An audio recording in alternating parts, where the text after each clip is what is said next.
कितना ही बड़ा अपराधी क्यों ना हो, बस भूल को स्वीकार कर ले तो भगवान कहते हैं मेरे पास आ जाए, मैं उसे क्षमा कर दूंगा। प्रसंग यहीं से शुरू हुआ था कि नहीं हुआ था? कितना ही बड़ा अपराधी क्यों ना हो, लेकिन मेरे सामने आ जाए और बस स्वीकार कर ले कि मुझसे भूल हो गई है, अब मैं कभी जीवन में भूल करूंगा नहीं, तो मैं उसे क्षमा कर दूंगा।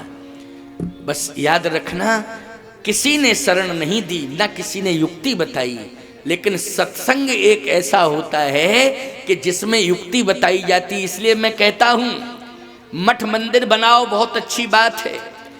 हम मठ मंदिरों के विरोध में नहीं हैं, पक्ष में हैं, बनना भी चाहिए। लेकिन सबसे बड़ी बात तो यह है कि सत्संग के अभाव में मठ मंदिर में विराजित देवी देवताओं को कोई देवता मानने को तैयार होगा? जब हम सत्संग में प्रेरणा देंगे तभी तो मानोगे कि भगवान बैठा है। इसलिए सत्संग प्रमुख है। सत्संग से ही पहचान कराई जाती है कि हमें माता पिता का सम्मान करना चाहिए। सत्संग से ही प्रेरणा दी जाती है कि अपने से बड़ों का आदर करना चाहिए। सत्संग से ही प्रेरणा दी जाती है कि हमें अपने जीवन में कभी कोई गलत काम नहीं करना चाहिए, इससे हमें छुटकारा मिलना चाहिए। हम कभी जीवन में अपराध न करें, वो यदि भूल बस हो गया है तो हम फिर क्षमा मांग लें भगवान से, पुनरावृत्ति न करें। लेकिन न तो ये बात ब्रह्मा जी ने बताई कि क्षमा मांगो, और न ये बात इंद्र ने कही कि जाके क्षमा मांग। बोलो कही हो तो बता दो, पढ़ो अरण्यकांड, अरण्यकांड में पढ़ो। इंद्र ने कहा कि तुम क्षमा मांगो जाके, कहा हो तो बताओ क्या कहा इंद्र ने? इंद्र ने केवल इतना कहा कि तूने अपराध किया है ना, भाग यहां से, हट, अब यहां जगह नहीं है तेरे लिए। ये नहीं कहा कि चित्रकूट चले जाओ क्षमा मांगो। अच्छा भैया, बेटा गलती करे तो बाप को क्या कहना चाहिए? यही कहना चाहिए हट हट। पहले ये कहना चाहिए कि तूने गलती की है, तू क्षमा मांग। क्या? क्षमा मांग, मुझसे ही क्षमा मांग, और फिर जहां गलती करके आया है वहां क्षमा मांग। चल मैं हाथ पकड़ के ले जाता हूं तेरा। यही होना चाहिए कि नहीं होना चाहिए? बोलो भाई। तो इंद्र जब चित्रकूट जा सकता है तो जयंत का हाथ पकड़ के नहीं ले जा सकता था कि चल तूने गलती की है, क्षमा मांग। लेकिन इंद्र ने क्या कहा? इंद्र ने कहा हट यहां से, भाग। गोस्वामी जी कहते धर निज रूप गयऊ पितु पाही,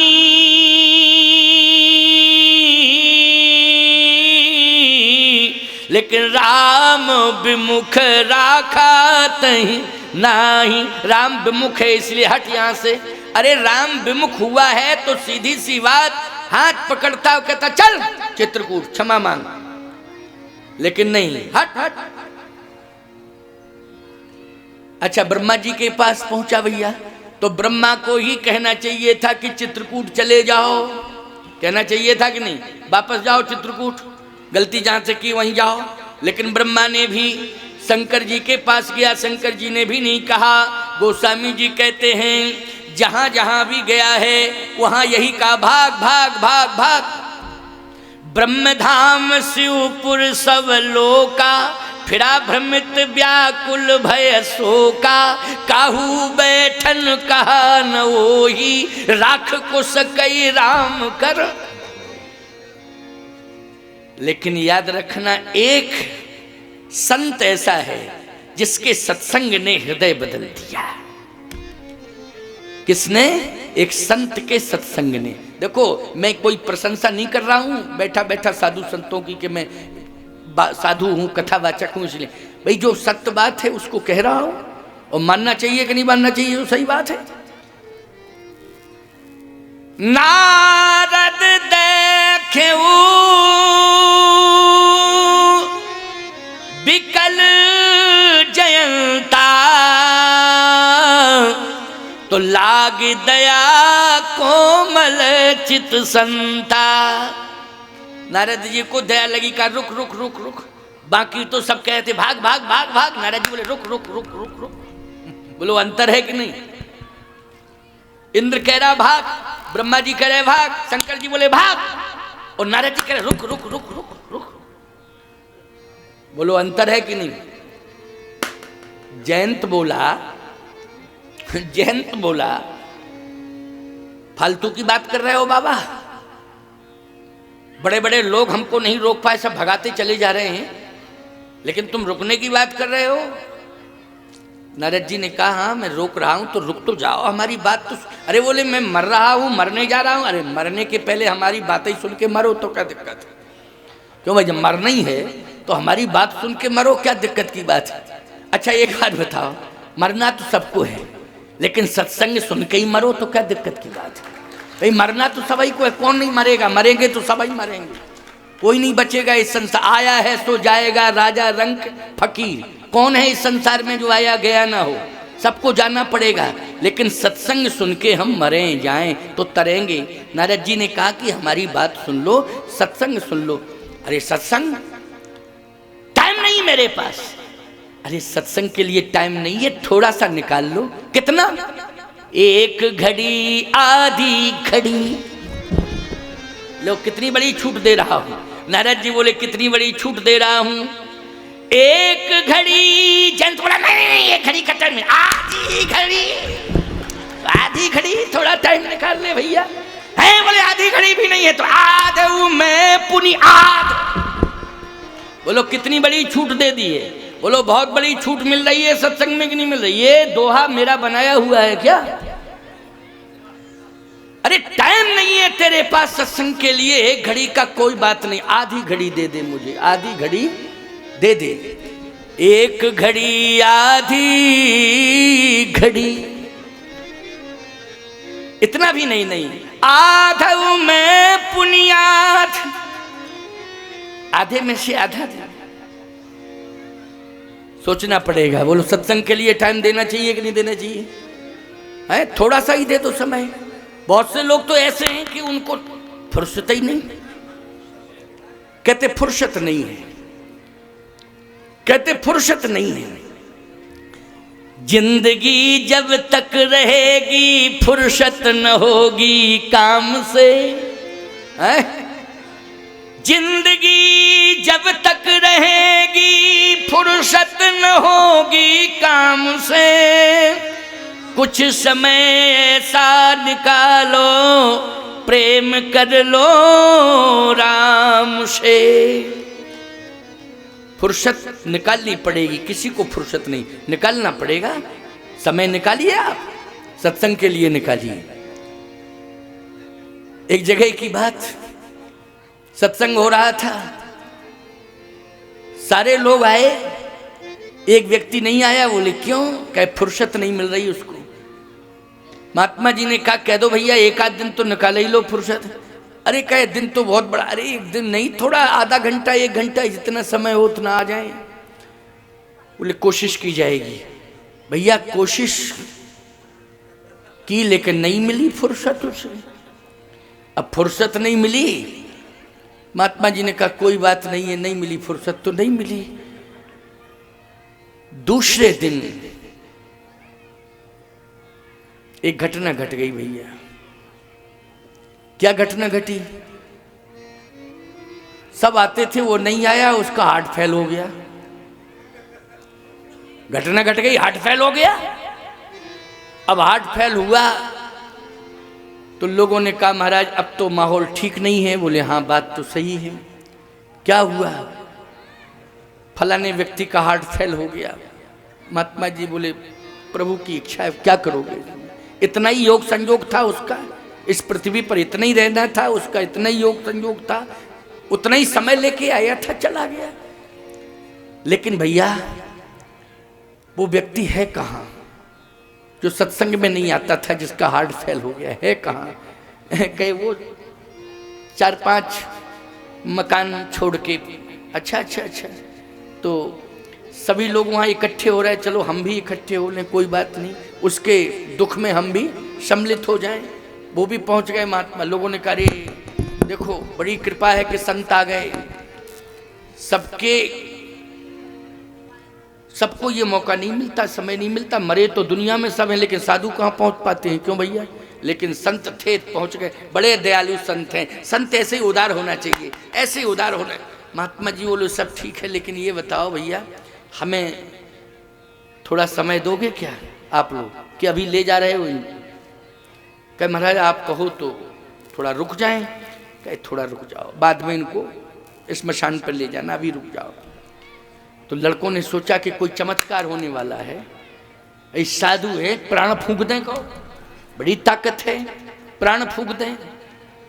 देखो एक बात आपको बताएं, भगवान शंकर चाहें तो सब कुछ कर सकते हैं। शंकर जी में बड़ी ताकत है। भाभी मैट सकें त्रिपुरारी। भगवान शंकर की जो भक्ति करते हैं, निश्चित रूप से भगवान शंकर कहीं ना कहीं कवच बन करके उनकी रक्षा करते हैं, उनकी रक्षा करते हैं। एक प्रमाण मैं दे रहा हूं आपको, मैंने तो सुना है लेकिन वो सत्य है। पंडित देव प्रभाकर शास्त्री जी, जिनको दद्दा जी कहते थे, उनके भक्त कुछ बैठे हैं। अभी मैं वहीं से कार्यक्रम दे के आया हूं, साहेबपुर से। साहेबपुर उनका सबसे प्रिय नगर था। उन्होंने पार्थिव शिवलिंग और अभिषेक की परंपरा चलाई और इतनी बृहद रूप से उस परंपरा को चलाया कि असंख्य शिवलिंगों का निर्माण हुआ उनके कार्यकाल में। अब तो उनका शरीर पूरा हो गया है। और पूरा क्या हुआ है, भगवान शंकर ने अपने कैलाश में बुला लिया है उनको, कैलाश में वास कर रहे हैं। इस धरती पर नहीं है लेकिन कैलाश में भगवान शिव के समीप बैठे हुए हैं। इतनी बड़ी शिव भक्ति की उन्होंने कि ऐसे तमाम प्रमाण हैं कि जिन लोगों के प्राण चले गए, ऐसा लोगों ने बताया कि डॉक्टर ने कह दिया है कि अब ये बच नहीं सकता है, अब इसके प्राण जाने ही वाले हैं, ये बच नहीं सकता है। पंडित देव प्रभाकर शास्त्री जी के एक उपाय ने, वास्तव में ये शंका और ये कोई आश्चर्य की बात नहीं है, न इसमें शंका करने की बात है। एक उपाय ने, एक शिव उपाय ने, एक शिव कृपा ने जाने वाले प्राण को रोक दिया प्यारे इस मृत्युलोक में। और आज भी उदाहरण है कि वो व्यक्ति जिंदा बैठा है जिसके प्राण वापस हुए हैं। उसने स्वयं आकर के मुझे बताया कि महाराज जी ये घटना मेरे साथ घटी, मेरे तो प्राण ही निकल गए, निकल ही गए थे। डॉक्टर ने कहा कि बस थोड़े समय बाद ये रहेगा ही नहीं। लेकिन ऐसी कृपा कि आज हम जीवित हैं। कहीं ना कहीं भगवान शिव की कृपा कवच बन करके काम करती है। इसलिए महामृत्युंजय का अनुष्ठान कितने लोगों के लिए क्यों भाई परम कल्याणकारी सिद्ध हुआ। अस्पताल में जिंदगी मौत की लड़ाई लड़ रहा है व्यक्ति, और इधर महामृत्युंजय का अनुष्ठान चल रहा है, और थोड़ी देर बाद सूचना आती है कि नियंत्रण में, जहां डॉक्टर कहता है प्रयास चल रहा है लेकिन गारंटी कुछ नहीं है, लेकिन इधर महामृत्युंजय का अनुष्ठान हुआ और भगवान शिव का ये चमत्कार कि थोड़ी देर बाद सूचना आती है कि अब स्थिति नियंत्रण में है, अब खतरे से बाहर है। भगवान शिव की कृपा। तो कहने का तात्पर्य मेरा ये है, लेकिन भगवान शिव ने भी एक ऐसी स्थिति आई जयंत के साथ कि भगवान का बाण देखा पीछे तो कहा राम कीन चाहें सोई होई। शंकर जी ने कहा भाभी मैट सकें त्रिपुरारी तो है, लेकिन जब रामई जी मारने के लिए आमादा है, उनका बाण पीछे से चला आ रहा है, तो शंकर जी ने कहा भाग। लेकिन नारद जी ने रोका। बोलो रोका कि नहीं? बाण को भी देखा नारद जी ने कि ये राम जी का बाण है, और नारद जी ने रोका भी कि रुको। और जयंत बोला कि रुके, मरने जा रहे हैं, अब तुम रोक रहे हो, क्या प्राण बचा सकते हो? नारद जी ने कहा हाँ, हमारा सत्संग अगर ठीक से सुन लोगे तो तुम्हें जीवन मिल जाएगा, जीवन मिल जाएगा। और एक बात आपको बतावें, जो व्यक्ति सत्संग से दूर है, भले ही वो समाज में जिंदा है लेकिन मुर्दे के समान है प्यारे, उसको हम जिंदा नहीं मानते। वो मुर्दे के समान है जिसने जीवन में सत्संग नहीं किया है प्यारे। आज नारद जी ने कहा कि टाइम नहीं है तेरे पास, थोड़ा सा टाइम, जैसे वो महात्मा थोड़ा सा टाइम है, हाँ है तो क्या कर रहे हो? कहे हम कर रहे हैं कुछ उपाय, कान में लग गए, चलो इससे मुक्ति मिल जाए। इसलिए उन्होंने जो है एक मंत्र जो है जिसको तारक मंत्र कहते हैं, उसके कान में फूंक दिया होगा कि चलो इसे मुक्ति मिल जाए, लेकिन लोग विश्वास नहीं कर रहे थे कि मुक्ति वाला मंत्र सुनाया। तो महात्मा जी ने एक ही बात कही कि भैया इस व्यक्ति को फुर्सत नहीं मिल रही थी, तो आज इसे फुर्सत मिली तो हम इसे कथा सुना रहे हैं, क्योंकि आज ही मिल पाई इसको फुर्सत। लेकिन वो सत्य तो ये था भैया कि वो तारक मंत्र था, चलो इससे मोक्ष मिल जाए। लेकिन आप कहोगे जब प्राण निकल गए तो आत्मा घूमती रहती है, जब तक अंत्येष्टि नहीं हो जाती है तब तक आत्मा चारों तरफ जो है घूमती रहती है। समझ गए हो कि नहीं? इसलिए काशी में मरने पर मुक्ति क्यों मिलती है? भगवान शंकर कहते हैं कि काशी में जो मरता है उसे मैं तुरंत राम मंत्र सुना देता हूं, उसी से उसे मोक्ष मिल जाता है।